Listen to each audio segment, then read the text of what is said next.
Do it. Roger, roger. It's unfair. We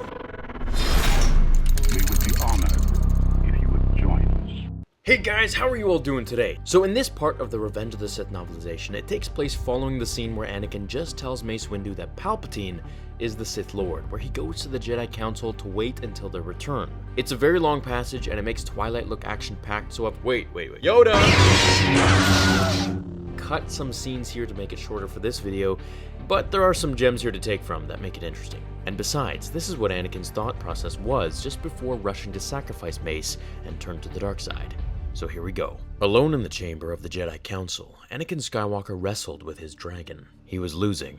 He paced the chamber in blind arcs, stumbling among the chairs. He could not feel currents of the Force around him. He could not feel echoes of Jedi Masters in these ancient seats. He had never dreamed that there was this much pain in the universe.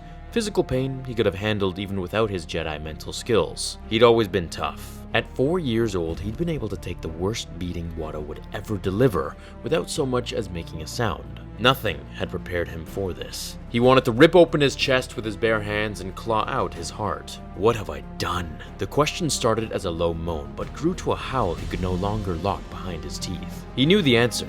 He had done his duty, and now he couldn't imagine why. Everywhere he looked, he saw only the face of the woman he loved. His agony somehow became an invisible hand, stretching out through the Force, a hand that found her far away, alone in her apartment in the dark. A hand that felt the silken softness of her skin and the sleek coils of her hair, a hand that dissolved into a field of pure energy, of pure feeling that reached inside her. And now, he felt her, really felt her in the Force. As though she could have been some kind of Jedi, too, but more than that, he felt a bond, a connection, deeper and more intimate than he'd ever had before with anyone, even Obi-Wan. For a precious, eternal instant, he was her. He was the beat of her heart, and he was the motion of her lips, and he was her soft words, as though she spoke a prayer to the stars. The purity of her passion and the truth of her love flowed into him, and through him and every atom of him screamed to the Force. How can I let her die?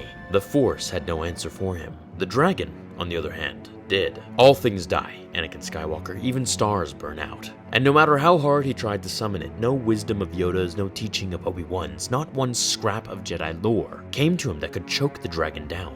But there was an answer. He'd heard it just the other night. With such knowledge, to maintain life in someone already living would seem a small matter. Don't you agree? Anakin stopped. His agony evaporated. Palpatine was right. It was simple. All he had to do was decide what he wanted. So there we have it. That is the scene that we see right before Anakin pretty much darts off. Now there is a scene in between that part and the part where he actually enters his ship, and it takes place with Shaak Ti, which I'm going to cover for tomorrow's episode if you guys want. It's pretty interesting, and it shows Anakin's shift kind of mid-transformation as he is making this big change to go and do what must be done. He talks a lot about the Chosen One prophecy and how he is the Chosen One, kind of like an authoritative figure, and it's pretty interesting. So if you want me to cover that one, let me know in the comments. But as for this video, Anakin literally used his Force powers to connect with Padme so deeply on such a different level that he became her for a moment, felt her heart as if it were his. That's a pretty high level of Force power that Anakin didn't really showcase too much of other than for Padme. Now, some might say his mother in need of his help is another showcase of this power, but he only felt that she was in danger. He didn't go as far as becoming her for a brief instant and feeling her heartbeat, her emotions, and her thoughts. I wonder if Anakin was able to do that with Palpatine. He would have seen the treachery and darkness behind everything that the kind face of lies was telling him.